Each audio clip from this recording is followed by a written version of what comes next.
Chapter 6, Viewing Tools and Basic Plotting. Hi, Joe Cerrone, CAD 116. We're going to go over AutoCAD and its applications. Chapter 6, Learning Objectives.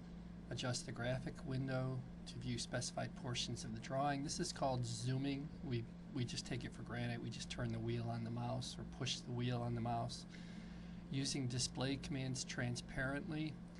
There's not a big need for transparent commands. Transparent commands allow you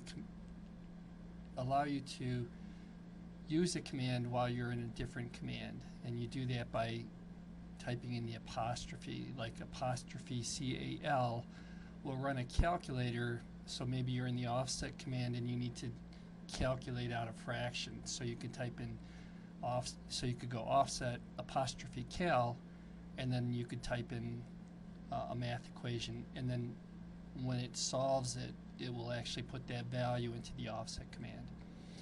Controlling object display order. I do a little bit of this with graphics, with photos, where we'll put a photo down and then we'll draw over the top of it.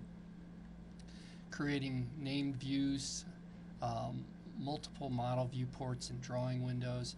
This is pretty cool stuff. It allows you to look at things in different viewing perspectives. And then printing and plotting drawings. And it's not as easy as you would think. You can't just push the print button. You actually have to go through and configure the plot to your plotter. So as we work with this, we'll take a look at the navigation bar or navigation tools. Navigation bar allows you to do things like pan and zoom, orbit, and I don't do much slow motion, but you could certainly use that for things like walkthroughs. Zooming is just another word for changing the display. And so here's our different zoom commands. Back in the day when AutoCAD was new, every time they'd release a different version of the software, they'd come up with these utility commands, different ways to zoom and be able to create magnification of different things. It's kind of a moot point because the mouse with the wheel works so well. So as we look at all of these zoom commands and these pan commands, you don't need most of them anymore. You just need a mouse with a wheel on it. And so if I come back here to AutoCAD, let's see if I can do that. Got something blocking. And let's go to our studio. So here's the Ray Hartstein Campus studio, and you can see as I push the wheel on the mouse, I can pan it. It will go slower in a display mode like this, where it's conceptual and it's colored. But here's your options to be able to do things like pan, and then same thing as if I push the wheel on the mouse. Steering wheels, this is just another way to do the same thing. I don't use them. I haven't seen too many people who do, but it's another option. When you do things like orbit, you can have a pivot point that you can center to be able to set the axis of rotation. And so here's an object. You cannot do three-dimensional displays in paper space, and this is paper space. Paper is kind of an XY or a 2D versus model space, which is a full-blown 3D environment. And so what I can do here is I can orbit it. I can just grab this and start spinning it. This is my view cube. Or I can go to the orbit command under view, and I can select the orbit command. I have to find that later. We can just type in orbit. And then as you orbit, you can go through and you can look around your part, see if everything's lined up, see if the holes are on top of each other. And so CAD is used quite a bit for things like being able to line things up and check your display.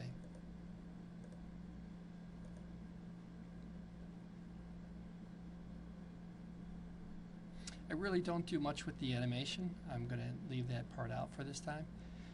Introduction to the view cube. Again, it's just that square up in the corner, and there's all kinds of little things that you can do with it. By right-clicking, you can get your viewing angles. But again, it's the same thing that we have if I go to model space. It's the same thing that I have right here. So I can go here and I can get all these different views.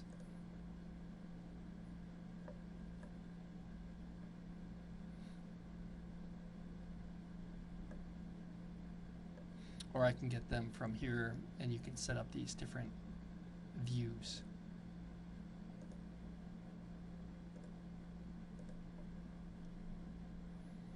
Regen, most of your computers don't need to be regenerated. You can just type regen and it'll kind of clean up the screen. Sometimes if you erase something, it used to leave what they call blips. There's something called blip mode. It's almost like eraser shavings where you'd have to dust off the paper. So if I come back here to AutoCAD and I go and turn on blip mode, and you can do this to somebody, it looks like it's gone. It used to be able to turn on blip mode, but it would leave these little crosses every time you'd pick with the mouse, and so it was a great way to annoy your coworkers.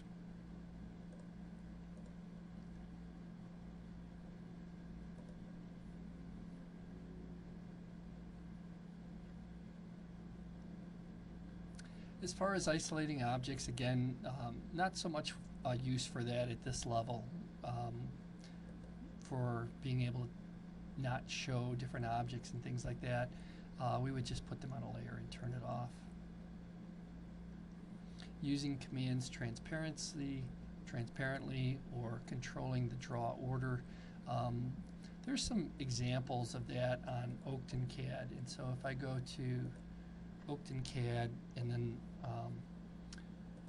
we back out to just the main AutoCAD page, I used to do some work with the fire department for a 290 course, a 191, and I would use images of buildings. And so, for example, this would be an image of I think it's ITW Pasload, and this is an apartment building in Des Plaines on Northwest Highway and River Road. And what we could do with them would be to layer, create layers and then put things on top of the layers so that you can see where the fire hydrants were. And that's done with something called display order, where you can put a photograph in and then be able to draw on top of it.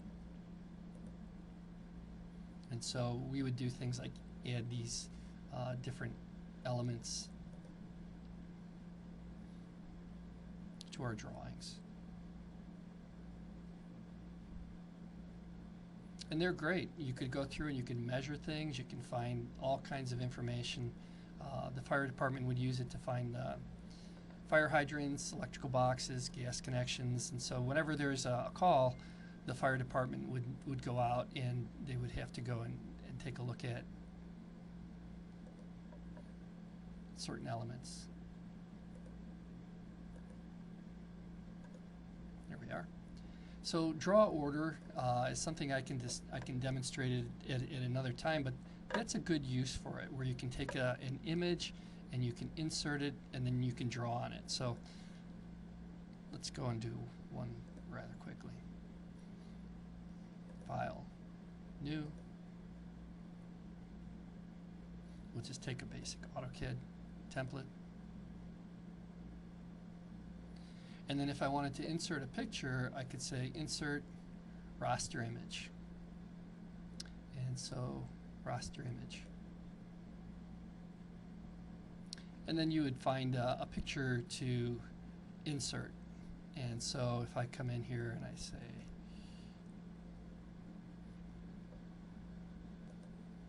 so for example, if I wanted to draw on top of this couch, I could insert this picture of a couch.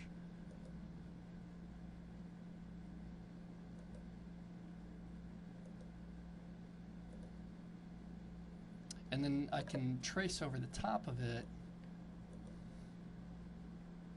with these different lines. And so let's go with like something I can see, like a bright red, and then let's use a heavy line weight.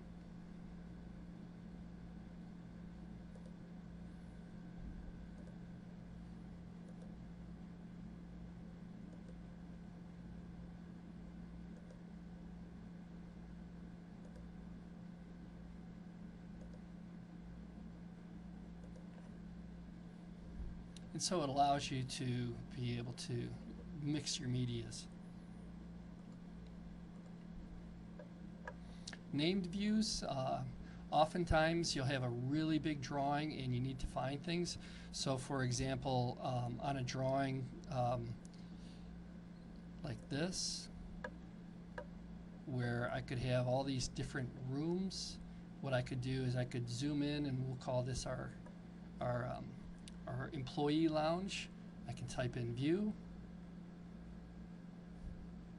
and then what I can do is I can save a view, and so I can go in here and I can say new, and I'll say employee lounge, and it would make more sense, I think, to do room numbers, but this is good for our example. And what it'll do is it'll remember this location in the drawing, and so now we'll have an employee lounge drawing, and I can say OK, and then I can back up, and I can be anywhere within the drawing, something really, and then I can say view, and I click on employee lounge, I can set it current, and I can say OK.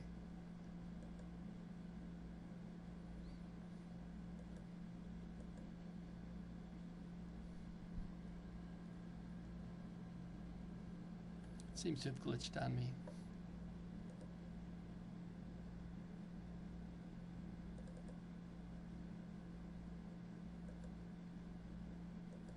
We'll come back to that.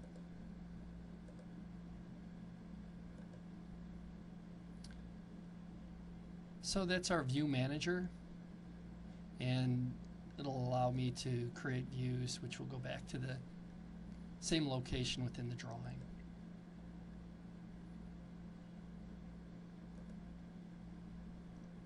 Model space viewports are really neat. What it allows you to do, and this is before Paperspace was out, is to have different viewports on the screen. It works very well for three-dimensional drawing. And so as we go through, if I grab a 3D drawing, and let's turn off the grid here, and I type in viewports, and we'll set this for 3D, and we'll say 4 left, and it'll give me a top, front, right side, and isometric view. And then we can also set the visual styles within those views.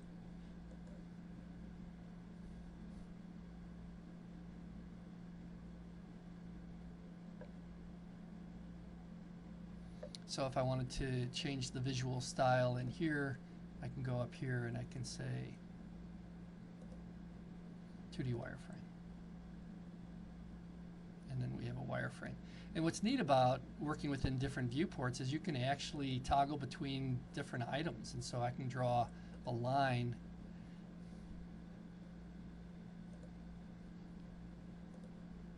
from the center here, pretty close to the center, to, if I click in here, center here,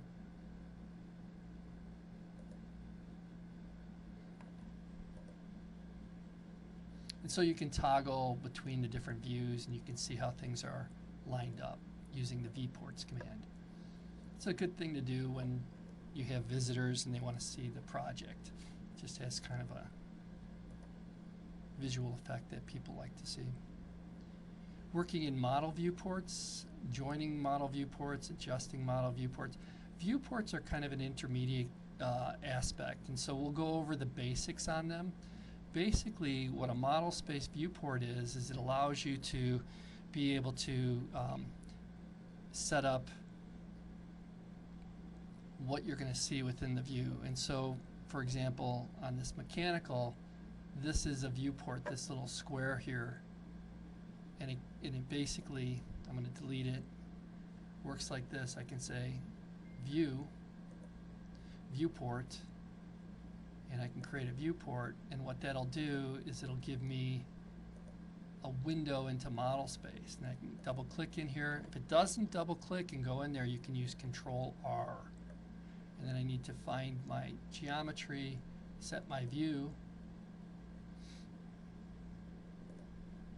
and then find what I want to display in there. And so I could display this area, and again you can have the visual styles, view, visual styles. And I'm just using old school ways to do it, pulling them from the menus. There's shortcuts and things, but can't always find them. So that's a viewport. And then you can set the scale in the viewports. And so on architectural drawings, we set the scale in the viewports. And so if I come back to an architectural drawing,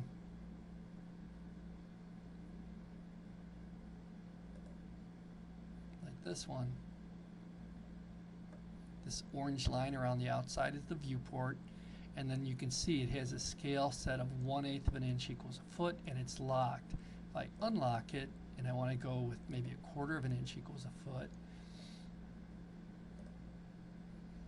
it no longer fits on the paper, but it's measurable. If I print this out, I can measure with an architectural scale, and I can tell you exactly how big this secretary's desk is and exactly how big this couch is. And so when you're working with printed paper drawings, they need to be printed out at a scale, and the scale needs to be set either in the viewport or within the plot dialog box, which would be the next thing I talk about. So I'm going to set it back to 1/8 of an inch, and I'll lock it. So when you plot or print something, the printer is tied to the plotter, or the drawing is tied to the plotter. So essentially, when you have a drawing, you have to tell it which printer you want to use. PDFs are a great way to just do virtual printing. So we'll print this as a PDF. If we come back here and we look at this, let's go to the paper space, and if I go to plot, I can just hit the little plotter here, or I could type in plot. It allows you to do multi-page printing, which is called batch plotting. And so on some of the drawings you can see multi-tabs. And so it's a great thing, but we're just going to go with single to start off. And so here's drawing to PDF, and that was the plotter. Now if I choose a different plotter, it only takes the ones that I have. And so I have a Brother printer. And then if I decide to use that, it will only give me the paper sizes that that printer will print. And so I can run it on 11 by 17. I have it set up to do layout. And then if I preview it,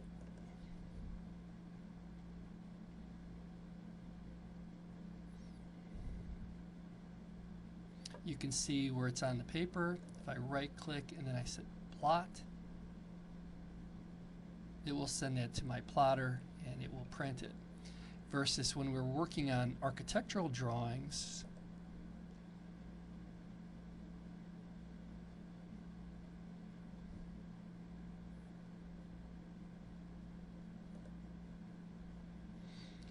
I don't have, I don't think I have paper that's big enough to plot on this, but when we're working on architectural drawings, we want to set up a plot scale. Now, printing from layout, you set the viewport scale in the paper space. Printing from model space, the old school way to do it is you just hit plot.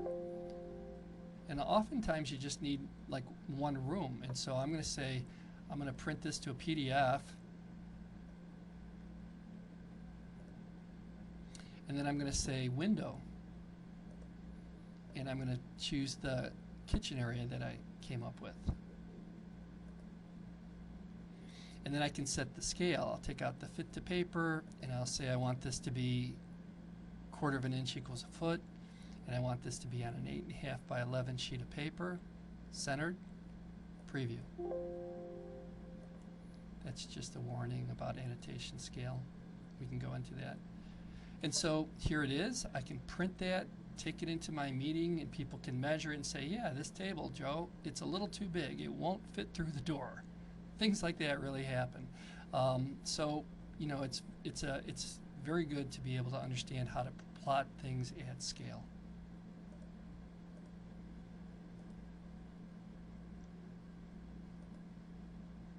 Okay, that brings us to the chapter review, and that completes this video